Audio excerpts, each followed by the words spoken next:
Friends, welcome back to our channel.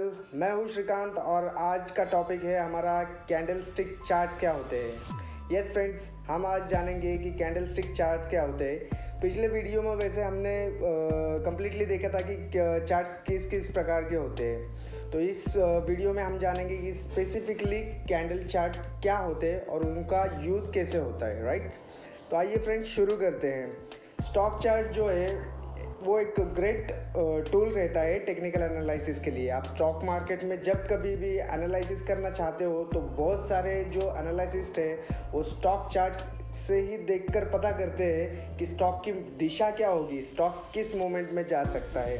पिछले video में जैसे कि हमने जो अलग अलग तरह के चार्ट्स है उन पे फोकस किया था कि जनरली कौन से जो स्टॉक चार्ट्स है वो ट्रेडर्स यूज़ करते हैं। अब जैसे कि line chart, bar chart, Heikin Ashi charts वगैरह, कैंडल स्टिक चार्ट्स, ये सब हमने देखे थे। तो इस वीडियो में मैं स्पेसिफिकली आपको कैंडल स्टिक चार्ट्स के बारे में ही बताना चाहता हूँ, क्योंकि कैंडल स्टिक चार्ट जो है वो ज़्यादातर ट्रेडर्स एनालिसिस के लिए यूज़ करते हैं। तो आइए समझते हैं फ्रेंड्स, कैंडल स्टिक चार्ट होते क्या है। कैंडल स्टिक चार्ट जो है वो आपको प्राइस मूवमेंट के बारे में बता देता है एक सर्टेन टाइम पीरियड के लिए। अगर आप डेली कैंडल स्टिक देखते हो तो पूरे दिन में कहाँ से ओपन हुआ, कहाँ तक हाई गया था, कहाँ तक लो गया था, कहाँ तक उसकी क्लोज हुई, ये सब आपको बताएगा। अगर आप आर्ली चार्ट में देखोगे तो 1 घंटे का आपको बता देगा। अगर आप 15 मिनट के चार्ट में देखोगे तो 15 मिनट का, अगर आप 5 मिनट के चार्ट में देखोगे तो 5 मिनट का, और अगर आप 1 मिनट के चार्ट में देखोगे तो 1 मिनट का। और ये जो है ये सबसे पॉपुलर कैंडल स्टिक चार्ट है, क्योंकि ज़्यादातर ट्रेडर यही यूज़ करते हैं, क्योंकि ये पढ़ने में भी आसान होते हैं और समझने में आसान होते हैं। तो उससे पहले हम शुरुआत करें, इससे पहले हम जान लेते हैं कि इसके कंपोनेंट्स क्या होते हैं। अब इसके जो कंपोनेंट्स हैं, ये कैंडल स्टिक जो है ये पूरी एक बॉडी होती है और उसका एक छोटे छोटे जो वर्टिकल लाइंस दिख रहे हैं आपको, इसको विक्स कहते हैं। ये हमने पिछले वीडियो में पढ़ा था, राइट। तो ये जो है ये होते हैं विक्स, और ये जो है ये होती है कंप्लीट बॉडी। तो ये जो है इसमें आपको पिछली मूवमेंट का और आने वाली मूवमेंट का आप अंदाज़ा लगा सकते हो। तो एक कैंडल स्टिक चार्ट कैसे दिखता है, सबसे पहले तो ये समझ लेते हैं। अब ये जो बुलिश मूवमेंट की जो कैंडल स्टिक रहती है वो या तो ग्रीन या वाइट कलर में रहती है। तो इंडिया में बेसिकली ज़्यादातर ग्रीन कलर ही यूज़ करते हैं।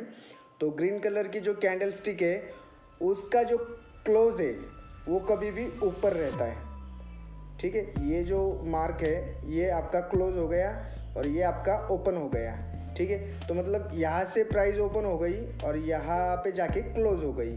प्राइस ने यहाँ पे तो ओपन किया, लेकिन प्राइस यहाँ पे नीचे आ गई थी, फिर ऊपर गई, फिर हाई मारा और फिर यहाँ पे नीचे आके क्लोज हो गई। तो ये जो पॉइंट है ये है हमारा लो, ये है हमारा हाई, ये है क्लोज और ये है ओपन, राइट। तो ये ऐसे जो ग्रीन कैंडल रहती है इसको हम पॉजिटिव कैंडल या फिर बुलिश कैंडल भी कहते हैं। अब वही दूसरी प्रकार से हम समझेंगे कि जब बेरिश कैंडल फॉर्म होती है या नेगेटिव कैंडल फॉर्म होती है तो वो कैसे फॉर्म होती है। अब इसकी जो है प्राइस यहाँ पे ओपन होती है, तो यहाँ से नीचे आकर ये यहाँ पे लो कर देता है और यहाँ पे क्लोज दे देता है। मतलब प्राइस अगर यहाँ पे ओपन होती है तो ये आप उसका हाई हो जाएगा, वहाँ से नीचे आती है ये उसका लो हो जाता है और ये उसका क्लोज हो जाता है। तो ये जो है ये रेड में या ब्लैक में होती है। इंडिया में मोस्टली रेड कलर ही यूज़ करते हैं। तो रेड कैंडल जो है वो नेगेटिव कैंडल का साइन माना जाता है या फिर बेरिश कैंडल स्टिक इसे कहा जाता है। तो इन दोनों का जो है ये इसको रियल बॉडी कहते हैं, और इसको जो है ये जो वर्टिकल लाइन्स है इनको विक्स या फिर शैडो कहते हैं। अब हम जब मोमबत्ती देखते हैं तो मोमबत्ती को जैसे बाती होती है वैसे इसको बाती होती है, इसलिए विक्स कहते हैं। हिंदी में उसको बाती कहते हैं और अंग्रेज़ी में उसको विक्स कहते हैं। तो इसको विक्स या फिर शैडो भी कहा जाता है। तो ये थिन लाइन जो है इसके ऊपर रहती है, तो इतना हाई तक प्राइस गया था और इतना लो तक इसका प्राइस आया था, ऐसा इसमें हम पढ़ते हैं। तो ये जो है इसमें अभी फन फैक्ट मतलब ख़ास जानने वाली चीज़ ऐसी है कि ये जो कैंडल स्टिक का जन्म हुआ था वो 16वीं सेंचुरी में हुआ था, 16वें शतक में। तो इसलिए इसको जापानीज़ कैंडल स्टिक भी कहते हैं क्योंकि ये जापान में इन्वेंट हुआ था।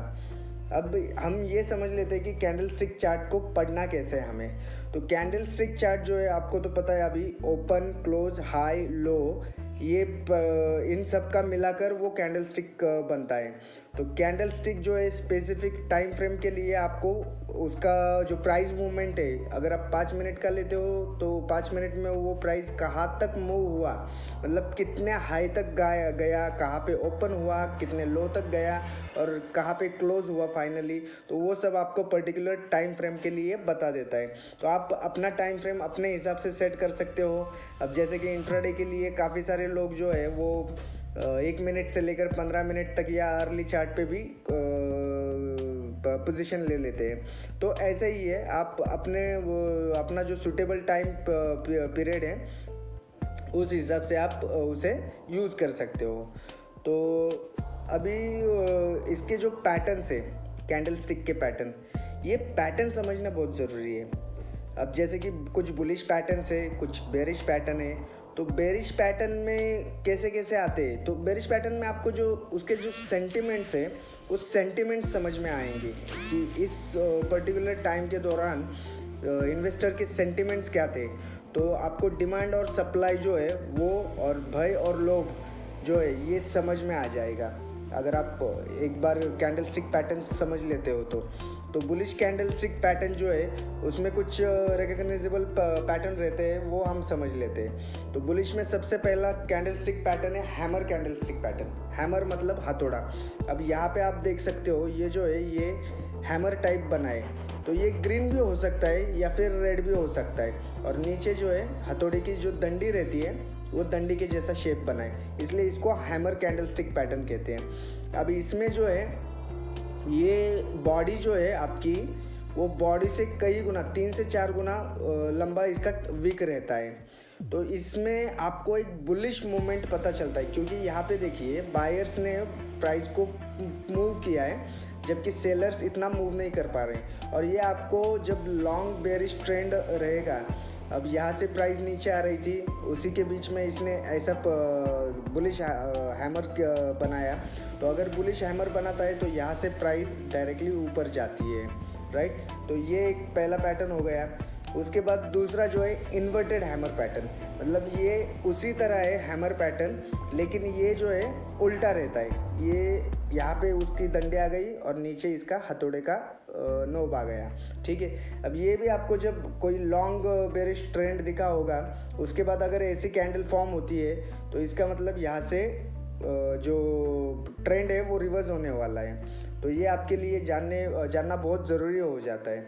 अब नेक्स्ट है बेरिश एनगल्फिंग। जब कोई लॉन्ग बेरिश ट्रेंड आ जाता है, सॉरी बुलिश एनगल्फिंग, जब कोई लॉन्ग बेरिश ट्रेंड आ जाता है तो उसके बाद अगर ये रेड कैंडल आने वाले ग्रीन कैंडल पूरा कवर कर लेती है, मतलब ये जो ग्रीन कैंडल है ये उसको पूरी तरह से कवर कर लेती है, तो उसको हम बुलिश एनगल्फिंग पैटर्न कहते हैं। तो बुलिश एनगल्फिंग पैटर्न में आप देख सकते हो ये एक ग्रीन कैंडल है, ठीक है। इसका क्लोज यहाँ पे है, इसका ओपन यहाँ पे, मतलब ये यहाँ पे तो क्लोज दे दिया था उसने, लेकिन यहाँ पे ओपन हो गया और यहाँ से सीधा यहाँ पे, मतलब पूरी कैंडल को कवर कर लिया इसको, इसलिए मतलब इसने निगल लिया है उस जो ये जो छोटी रेड कैंडल है इसको पूरी तरह से निगल लिया है, इसलिए एनगल्फिंग मतलब निगलना। तो ये इसको बुलिश एनगल्फिंग कैंडलस्टिक पैटर्न कहते हैं। और आगे जो है वो है पियर्सिंग लाइन। ये पियर्सिंग लाइन जो है जब कोई लॉन्ग बेरिश ट्रेंड आ जाता है उसके बाद अगर आपको ऐसी ग्रीन कैंडल दिखती है, ये बेसिकली ये रेड कैंडल और ये ग्रीन कैंडल एक जैसी ही होती है, लेकिन इसका जो क्लोज है ग्रीन कैंडल का वो इस रेड कैंडल के 50% के ऊपर रहता है। मतलब अगर मानिए ये पूरी 100 रुपये के मूवमेंट की ये है कैंडल है, तो इसका जो 50 रुपये के ऊपर मतलब 60 रुपये या 55 रुपये उसके ऊपर ही होना चाहिए, तब इसको पियर्सिंग लाइन पैटर्न कहते हैं। और ये जब ऐसे बेरिश ट्रेंड में दिखती है आपको तो यहाँ से ट्रेंड रिवर्स हो जाता है। और नेक्स्ट है हमारा बुलिश 3 वाइट सोल्जर्स। जब कभी ऐसा बेरिश ट्रेंड होता है और उसके बाद ऐसे 3 बड़े बड़े ग्रीन कैंडल्स आपको अगर दिखाई देते हैं तो वहाँ से जो है बुलिश मूवमेंट स्टार्ट हो गया है, ऐसा हम मान के चलते हैं। अब जैसे कि हमने देखा कि कुछ बुलिश पैटर्न है तो वैसे ही कुछ बेरिश पैटर्न भी है। तो आइए बेरिश पैटर्न समझते हैं। तो सबसे पहला जो है बेरिश पैटर्न वो है हैंगिंग मैन पैटर्न। अब ये जो है ये आपको जो पिछले इसमें पढ़ा हमने हैमर पैटर्न, ये हैमर पैटर्न के जैसा ही है। जब कभी ऐसा बुलिश मोमेंट चल रहा हो मार्केट में और उसके बाद अगर ऐसी कैंडल स्टिक फॉर्म होती है तो इसका मतलब मार्केट यहाँ से रिवर्स आने वाला है, नीचे जाने वाला है। तो आप अगर बुलिश मोमेंट में पकड़े हुए हो और ऐसी कैंडल दिखती है आपको तो आप डायरेक्टली एग्जिट कर सकते हो, या फिर आप अगर यहाँ पे पोजीशन बनाना चाहते हो तो यहाँ से आप डायरेक्टली बेरिश की पोजीशन बना सकते हो। तो ये ग्रीन कलर में भी हो सकती है, ये रेड कलर में भी हो सकती है, बशर्ते इसकी जो बॉडी है वो छोटी होनी चाहिए और बॉडी से काफ़ी लंबा इसका शैडो होना चाहिए, तब इसे हम कहते हैं हैंगिंग मैन पैटर्न। अब दूसरा जो पैटर्न है वो है शूटिंग स्टार पैटर्न। अगर लॉन्ग टर्म जो बुलिश ट्रेंड है, बुलिश ट्रेंड के बाद ऐसी अगर आपको दिखती है कैंडल तो उसके बाद ट्रेंड रिवर्स होता है। तो इसमें क्या है, छोटा सा बॉडी और बड़ा सा विक, तो इसको हम कहते हैं शूटिंग स्टार पैटर्न। अब तीसरा जो है वो है बेरिश एनगल्फिंग पैटर्न। तो बेरिश एनगल्फिंग पैटर्न में क्या है, जैसे हमने बुलिश एनगल्फिंग पैटर्न में देखा कि एनगल्फ मतलब निगलना, तो इसमें जो छोटी ऐसा मतलब बुलिश मोमेंट रहता है उसमें जब छोटी कैंडल बनती है और उसके बाद ऐसी बड़ी रेड कैंडल बनती है जो छोटी कैंडल को निगल ले, तो उसको हम कहते हैं bearish engulfing candle stick pattern. तो यहाँ से जो है ट्रेंड डायरेक्टली नीचे आ जाता है। और चौथा जो है हमारा इवनिंग स्टार पैटर्न। तो इवनिंग स्टार पैटर्न में क्या होता है, ऐसा कंप्लीट बुलिश ट्रेंड रहता है, बुलिश ट्रेंड के बाद ऐसी ग्रीन कैंडल फॉर्म होती है बड़ी सी, उसके बाद एक छोटी सी रेड कैंडल फॉर्म होती है जिसको बड़े बड़े शैडोज़ रहते हैं और बॉडी उसकी छोटी रहती है, फिर यहाँ से ट्रेंड एक रिवर्सल दे देता है, तो इसको हम कहते हैं इवनिंग स्टार पैटर्न। उसके बाद 3 ब्लैक क्रॉस, ये जब आप कंटिन्यू किसी बुलिश पैटर्न में हो और वहाँ से अगर 3 आपको रेड कैंडल दिखती है तो आप समझ जाइए कि वहाँ से उसका बेरिश मोमेंट जो है वो शुरू हो गया है। तो कैंडल स्टिक चार्ट एनालिसिस कैसे करना है, तो चार्ट एनालिसिस करते समय आपको कुछ चीज़ें जो है वो ध्यान में रखनी पड़ती है। तो कैंडल स्टिक जो है आप प्रीवियसली जब कभी कुछ पैटर्न बनाए ट्रेंड रिवर्सल का, तो वो पैटर्न के टाइम पे जो कैंडल स्टिक फॉर्म हुई थी वो कैसी हुई थी और इस टाइम पे कैसी हुई थी, ये आपको देखना पड़ेगा, ऑब्जर्व करना पड़ेगा। अब जब कभी देखिए स्टॉक मार्केट एक ऐसी चीज़ है, it just about wait and watch and observe. आप जितना अच्छे से ऑब्जर्व करोगे उतना अच्छे से आप इसका मतलब समझ सकते हो, कैंडल स्टिक हो गया या कोई भी टेक्निकल एनालिसिस हो गया।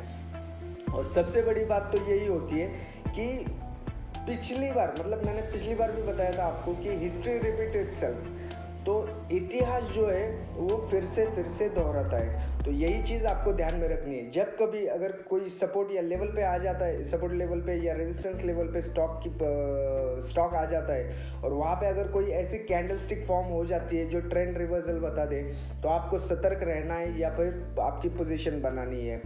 तो ये जो है, अब इसके अलावा आपको और एक पैटर्न दिखेगा जिसको हम स्पिनिंग टॉप्स भी कहते हैं। तो ये जो स्पिनिंग टॉप्स है, जो हम खेलते हैं ना स्पिनिंग टॉप्स, उस टाइप का रहता है। तो इसमें आपको देखिए, इसमें प्राइस का मूवमेंट जो है वो बहुत बड़ा रहता है, लेकिन क्लोजिंग और ओपनिंग के बीच में काफ़ी कम अंतर रहता है, चाहे वो ग्रीन हो चाहे वो रेड हो। तो ये जो बुलिश स्पिनिंग टॉप है, बुलिश स्पिनिंग टॉप में आप देखोगे ये बड़े बड़े विक्स बने हैं, लेकिन इसकी प्राइस जो है बहुत कम जगह पे ओपन होके बहुत कम जगह पे क्लोज हो गई है। वैसे ही बेरिश जो स्पिनिंग टॉप है उसमें भी विक्स तो बहुत बड़े बड़े लंबे हैं, मतलब प्राइस जो सेलर से वो वहाँ तक ले जाना चाहता था और बायर जो है वो वहाँ तक ले जाना चाहता था, लेकिन उतना होगा नहीं और जो प्राइस है वहीं पे कहीं क्लोज हो गई। तो ऐसे में हम इसको कहते हैं स्पिनिंग टॉप पैटर्न। तो ये जो है ये मार्केट में कोई भी दिशा जो है उसके लिए कंफर्म नहीं रहता, मार्केट ऊपर जाएगा या नीचे जाएगा, इसकी जो कंफर्मेशन है ये कभी नहीं देता। तो इसको एक अनकन्फर्म पैटर्न ही कहते हैं। तो आपको इसमें जब ऐसा कभी पैटर्न दिखे तो आप बस इतना ही समझ लीजिए कि आप मार्केट कहीं भी जा सकता है, या तो ऊपर जा सकता है या नीचे जा सकता है। तो जिस दिशा में ये जाए आप बस वहीं पे फॉलो कीजिए। तो सबसे पहले तो आइए हम ये जान लेते हैं कि कैंडल स्टिक चार्ट जो है वो आपको मार्केट के सेंटिमेंट्स तो पता लगाने में हेल्प करता है। लेकिन एक चीज़ हमेशा ध्यान में रखिए कि कोई भी प्रोफेशनल ट्रेडर हो या टेक्निकल एनालिसिस्ट हो, वो सिर्फ मार्केट के ये जो स्टॉक चार्ट है या कैंडल स्टिक चार्ट है उन पे भरोसा करके नहीं बैठता। वो और भी टेक्निकल एनालिसिस और भी टेक्निकल टूल्स जो है वो यूज़ करते हैं मार्केट का मूवमेंट पता करने के लिए। तो आप भी, मेरे आपसे गुजारिश है कि आप भी जो टेक्निकल टूल्स है और भी मैं आने वाले वीडियोस में आपको बताऊंगा टेक्निकल एनालिसिस और कैसे आप इम्प्रूव कर सकते हो with the help of indicator, with the help of support and resistance, trend lines and etc. Fibonacci retracement है। तो काफ़ी सारे ऐसे टूल्स है अवेलेबल, बस आपको उनको समझना है और उन्हें अप्लाई करना है, लाइव मार्केट में हो या हिस्टोरिकल मार्केट में हो। आपको बस उन्हें अप्लाई करना है और जो सेंटिमेंट्स है, मार्केट की मूवमेंट है, वो पता करनी है। तो आई होप फ्रेंड्स आज का ये वीडियो आपको अच्छा लगा होगा। अगर अच्छा लगता है तो डेफिनेटली वीडियो को लाइक करना ना भूलिए, और अगर आप चैनल को पहली बार देख रहे हो तो सब्सक्राइब भी कर दीजिए, और साथ में जो बेल आइकॉन है वो बेल आइकॉन को प्रेस करना ना भूलिए। Thank you for watching friends, bye bye for now.